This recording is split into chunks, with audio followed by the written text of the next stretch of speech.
In today's video, my group members and I will be discussing on Afrocentricity. Afrocentricity is a frame of practices to study intercultural communication. It is an orientation towards African and African-American cultural standards, including beliefs and values, as a criteria for interpreting behaviors and attitudes. Munira Mohamed and Judy come up with 5 cultural themes that are shared by people of African descent.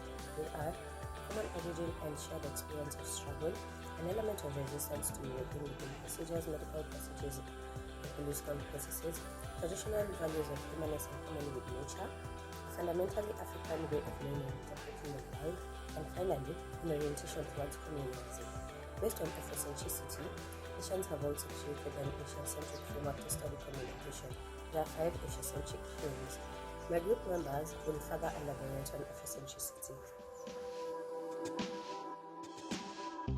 So some of the benefits of Afrocentricity are that it engenders a reconceptualization of African phenomena.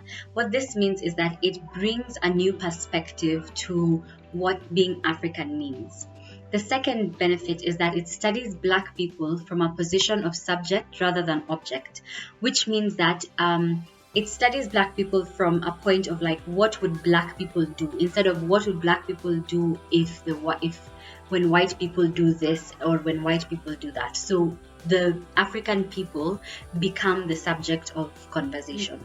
Afrocentricity enthrones the centrality of the African. So it brings the African to the center point of a conversation.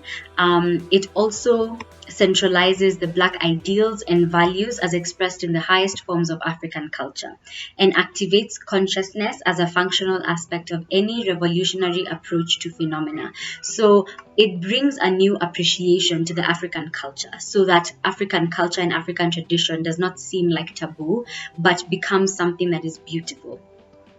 And the last benefit is that it is a revolutionary shift in thinking. And the point of this is that for so long we've been thinking that African culture is supposed to be backward, and it's supposed to be it's surrounded by witchcraft and cursing and all these bad things. But Afrocentricity takes that and it makes it that these things that are known and deemed as bad now are positive things, because they're seen from the African perspective. So why do Africans do this? Why is this an important part of their culture?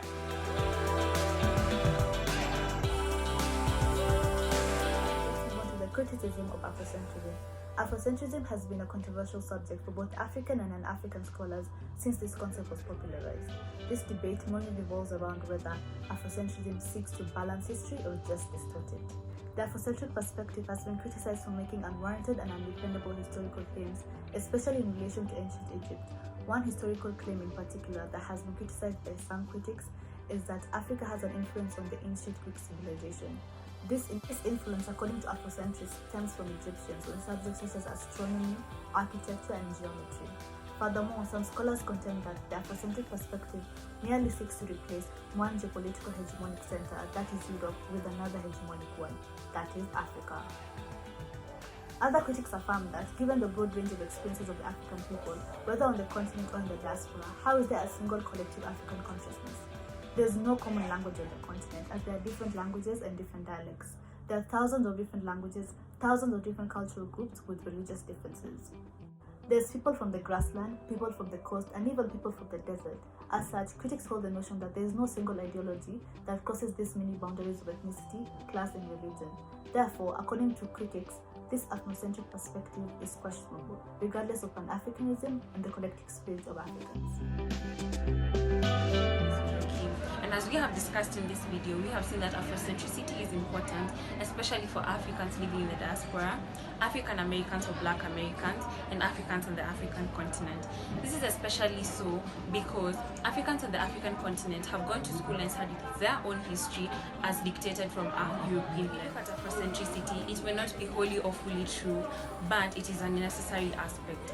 When you look at the example of Africans going to worship, it may look like a backward and outdated practice for you, but actually it gave them a sense of identity and acted as a unifying factor. So make sure you read even further on Afrocentricity.